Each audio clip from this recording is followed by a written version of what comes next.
I am Khushbu Kumari. I am from Department of Electrical Engineering. The subject I am going to teach you here is Mathematics 3. तो ये subject आपको पढ़ना होता है electrical engineering के 4th semester में, कुछ यूनिवर्सिटीज़ में 3rd सेमेस्टर में, और ये सब्जेक्ट मैकेनिकल और सिविल इंजीनियरिंग में पढ़ना होता है 3rd सेमेस्टर में, और कुछ यूनिवर्सिटीज़ में अलग सेमेस्टर्स में भी हो सकता है। तो बेसिकली इस सब्जेक्ट के 3 मॉड्यूल्स जैसा कि आपके सिलेबस में है, मैं आपको एक एक करके बताती हूँ। फर्स्ट है प्रोबेबिलिटी,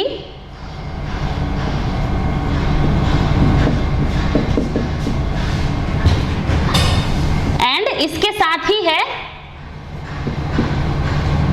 स्टैटिस्टिक्स, और सेकेंड थिंग है आपके सिलेबस में जैसा मेंशन किया गया है partial differential equations. Partial differential equations. मैंने सब्जेक्ट को एनालाइज किया तो मुझे समझ में ये आया कि जो ये स्टैटिक्स का पोर्शन है इससे सवाल कम आते हैं, और फिर मैंने, और ये प्रोबेबिलिटी का पोर्शन क्या होता है, बहुत लंबा हो जाता है, तो मैंने क्या किया है, आपके प्रोबेबिलिटी के पोर्शन को 2 पार्ट्स में डिवाइड कर दिया है, और ये स्टैटिस्टिक्स जो है वो एक छोटा पढ़ना है आपको, कुछ 1-1.5 घंटे का लेक्चर होगा, वो आपको थोड़ा सा पढ़ना है, तो इसे मैंने प्रोबेबिलिटी डिस्ट्रीब्यूशन के साथ मर्ज कर दिया है। तो मैं जो आपको ऑर्डर ऑफ सिलेबस रखूंगी ये कुछ ऐसे होगा। First thing I will be teaching you as a first module, I will divide it into modules.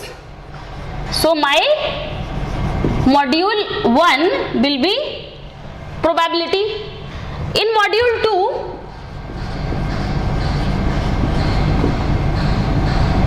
I will be teaching you probability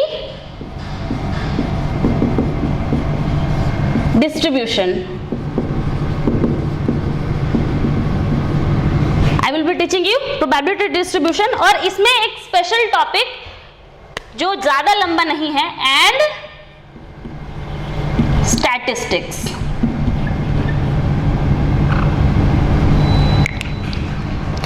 third thing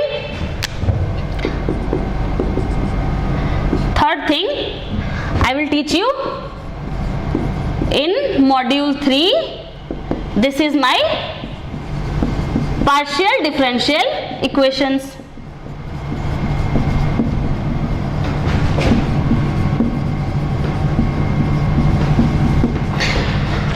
probability module में हम लोग जनरल प्रोबेबिलिटी पढ़ेंगे। General probability, addition theorem, multiplication theorem, addition theorem, multiplication theorem, this marker is not working, and Bayes theorem.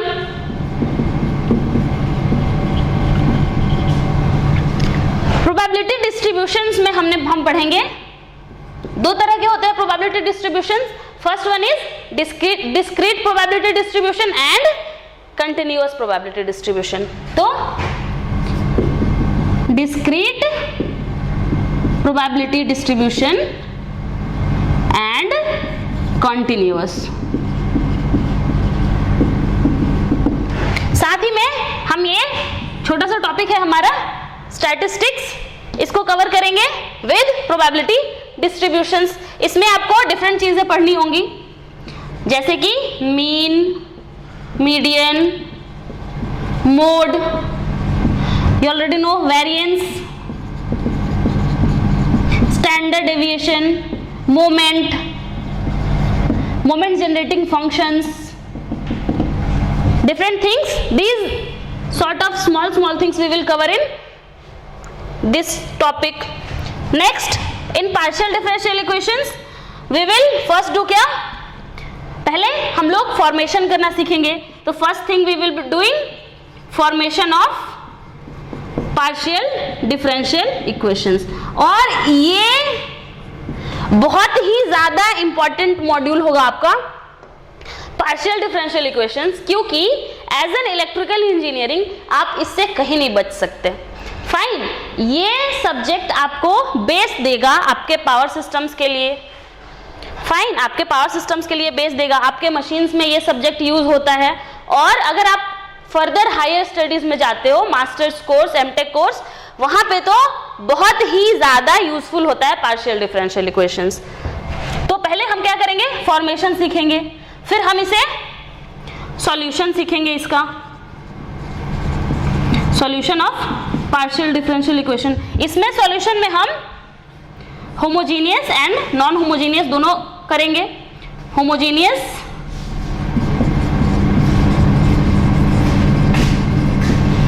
Partial differential equation and non homogeneous.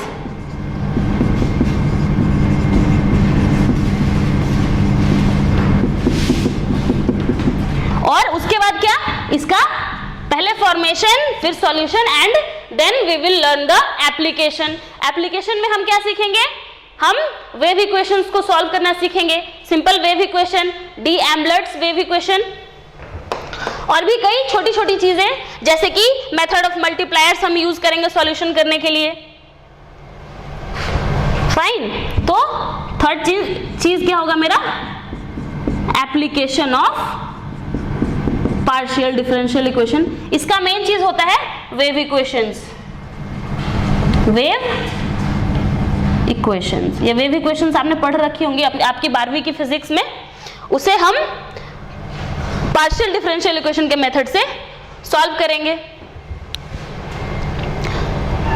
तो फिर चलिए start करते हैं। Mathematics 3 को सीखना बहुत ही इंपॉर्टेंट सब्जेक्ट है, और अच्छी बात यह है कि आप यहाँ बहुत कम मेहनत में बहुत ज्यादा मार्क्स स्कोर कर सकते हैं, बहुत ज्यादा मार्क्स स्कोर कर सकते हैं। और सबसे ज्यादा मार्क्स और सबसे इजीली आप मार्क्स स्कोर कर सकते हैं प्रोबेबिलिटी, और उससे भी ज्यादा इजीली कर सकते हैं प्रोबेबिलिटी डिस्ट्रीब्यूशन, क्योंकि यहाँ क्या होगा, आपको प्रोबेबिलिटी में थोड़ा लॉजिक लगेगा, but probability distribution straight forward questions, 2-3 formulas are there and all the questions are solved with the use of those formula.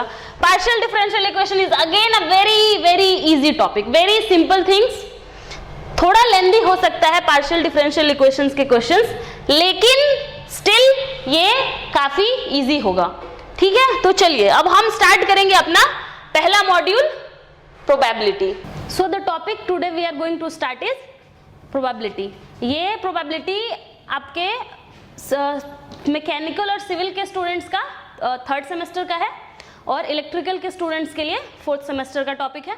ठीक है, और मेरा एक सजेशन रहेगा कि जो भी छोटी छोटी चीज़ें मैं बोर्ड पे लिखाऊं, आप लोग कहीं पे भी नोट करते रहें। ठीक है, क्योंकि ये छोटी छोटी चीज़ें आपके ऑब्जेक्टिव क्वेश्चंस में काम आएंगी, जो आपके एग्जाम में 2 मार्क क्वेश्चंस आते हैं उसमें काम आएंगे। ठीक है, तो इससे पहले कि हम लोग प्रोबेबिलिटी का डेफिनेशन दें, हम लोग प्रोबेबिलिटी के से रिलेटेड कुछ छोटे छोटे डेफिनेशंस पढ़ेंगे।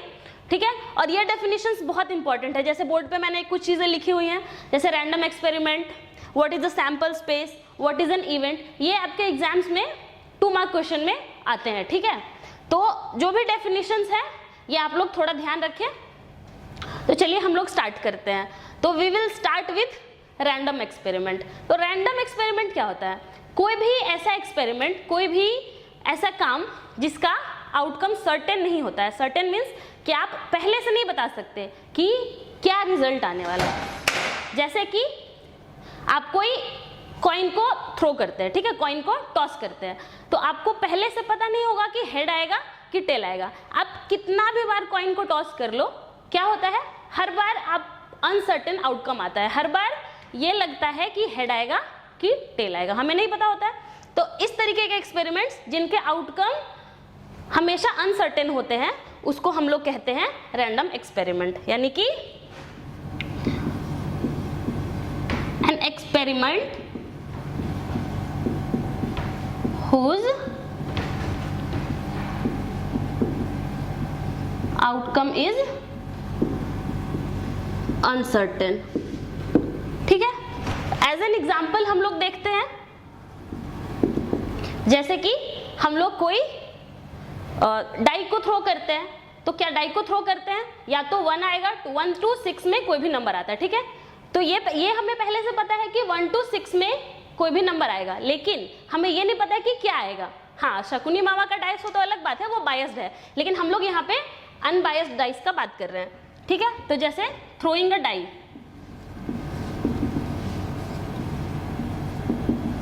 क्या हो सकते हैं इसके आउटकम्स? हमेशा रैंडम रहेंगे 1 to 6 के बीच में, ठीक है। तो ऐसे एक्सपेरिमेंट्स जिनके आउटकम रैंडम होते हैं, अनसर्टेन होते हैं, उन्हें हम लोग कहते हैं रैंडम एक्सपेरिमेंट्स, ठीक है। नेक्स्ट चीज क्या है हमारा? Sample space. तो सैंपल स्पेस क्या होता है? ऐसा सबसेट होता है जिसमें किसी रैंडम एक्सपेरिमेंट के सारे आउटकम्स आते हैं, ठीक है। तो sample space is a set, इसको हमेशा हम लोग डिनोट करते हैं एस से, ठीक है, कैपिटल एस, ठीक है। तो सैंपल स्पेस क्या कहा हमने कि ऐसा स्पेस होगा, ऐसा सेट होगा जिसमें किसी भी रैंडम एक्सपेरिमेंट के सारे आउटकम्स कंटेन्ड होंगे, ठीक है। यानी कि a set containing all the possible outcomes, ठीक है, all the possible outcomes of a random experiment। दो चीज यहां पे इंपॉर्टेंट है, एक चीज ऑल द पॉसिबल आउटकम्स, ठीक है, सारे के सारे आउटकम्स जो कि आ सकते हैं। दूसरी चीज एक्सपेरिमेंट क्या है? रैंडम है। यानी कि सैंपल स्पेस हम ऐसी चीजों के लिए डिफाइन कर रहे हैं, ऐसे एक्सपेरिमेंट्स के लिए डिफाइन कर रहे हैं जिनके आउटकम रैंडम है और उन रैंडम आउटकम्स सारे के सारे कंटेन हो रहे हैं हमारे सैंपल स्पेस में, ठीक है। जैसे कि एज एन एग्जांपल देखिए, आप मानिए कि कोई कॉइन टॉस कर रहे हैं, ठीक है। क्या क्या हो सैंपल स्पेस हो सकता है? या तो हेड आएगा या टेल आएगा। तो क्या होगा? हेड और टेल दोनों पॉसिबल आउटकम्स है, ठीक है। अब आप कहेंगे हवा में रह गया, हवा में नहीं रह जाएगा ना, आएगा कुछ, ठीक है। या तो हेड आएगा या तो टेल आएगा, ठीक है। तो ये क्या होगा मेरा? Tossing a coin. क्या कहा हमने? सैंपल स्पेस को हम लोग डिनोट करेंगे कैपिटल एस से और इसको हम लोग हमेशा कर्ली ब्रैकेट्स में लिखते हैं, ठीक है। तो क्या होगा? टॉसिंग अ कॉइन, या तो हेड आएगा या तो टेल आएगा, ठीक है। इस तरीके से हम लोग इसको देख सकते हैं। जैसे थ्रोइंग अ डाई है तो क्या होगा? 1 2 3 4 5 6 ये क्या होंगे? हमारे सैंपल स्पेस के एलिमेंट्स होंगे, ठीक है। अब तीसरी चीज क्या है? तीसरा इंपॉर्टेंट टर्म है इवेंट, ठीक है। अभी हम लोगों ने बोला था रैंडम इवेंट, ठीक है, उसके बाद बोला था ऑल द पॉसिबल इवेंट्स। अब इवेंट ही क्या है, ठीक है। तो इवेंट क्या होता है? Every subset of a sample space. हमने यहाँ पहले से लिख रखा है क्या? Every subset of a sample space is called an event.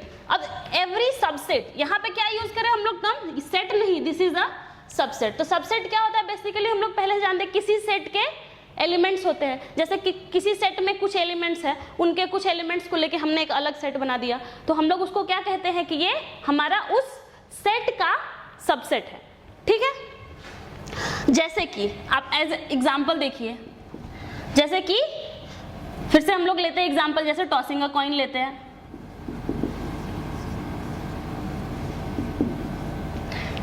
क्या सैंपल स्पेस था इसका? एस से हम लोग क्या डिनोट करें? सैंपल स्पेस को डिनोट करें। तो सैंपल स्पेस क्या था? हेड एंड टेल, ठीक है। तो इसका अगर हम लोग को सबसेट्स बनाने हो, ठीक है, तो हम लोग पहले से जानते हैं, तो इसके सबसेट्स क्या बनेंगे?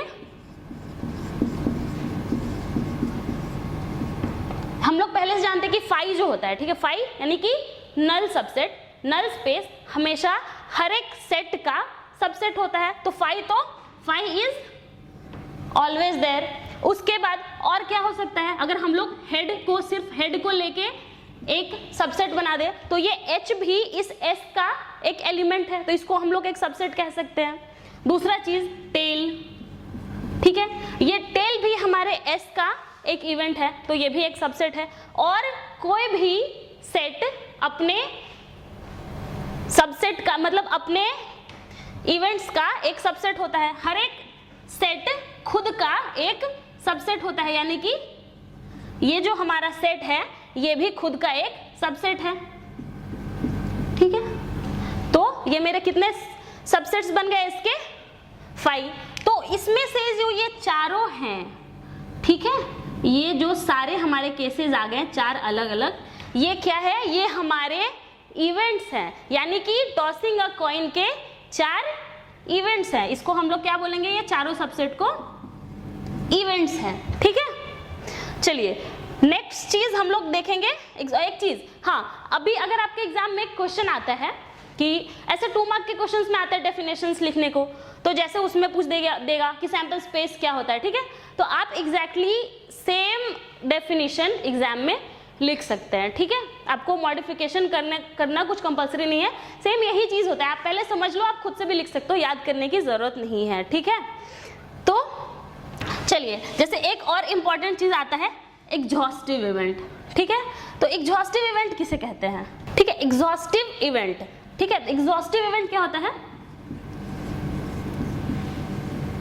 ए set of events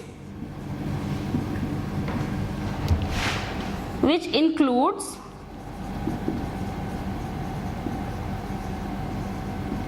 all the possible events, ठीक है, all the possible events। Exhaustive हम लोग जनरल टर्म्स में भी देखते हैं कि अरे एग्जॉस्ट हो गए, यानी कि थक गए, मतलब कि ऐसे लगता है सब कुछ कर लिया है अब थक गए हैं। वैसे ही थोड़ा सिमिलरली ले सकते हैं एग्जॉस्टिव को कि इसमें सब कुछ आ गया है, ठीक है, सब कुछ आ गया है, तो अब ये सेट एग्जॉस्ट कर गया है, इसमें और कुछ कंटेन नहीं हो सकता। जैसे कि हमने इस इवेंट का, टॉसिंग अ कॉइन का सबसेट्स देखा, ठीक है, तो इसमें क्या था, सब कुछ कर लिया हमने, 5 को भी इंक्लूड कर दिया, एस को भी इंक्लूड कर दिया, अलग से हेड को भी इंक्लूड कर दिया, टेल को भी इंक्लूड कर दिया, तो क्या हुआ, हमने सब कुछ इंक्लूड कर दिया। अब देखो, आप बताओ इसमें और कुछ इंक्लूड कर सकते हैं, नहीं कर सकते, ठीक है। इसका मतलब क्या है कि ये मेरा एग्जॉस्टिव है, ये मेरे 4 चीजें जो हैं, ये सेट ऑफ इवेंट्स जो हैं, ये मेरे एग्जॉस्टिव इवेंट्स हैं, ठीक है।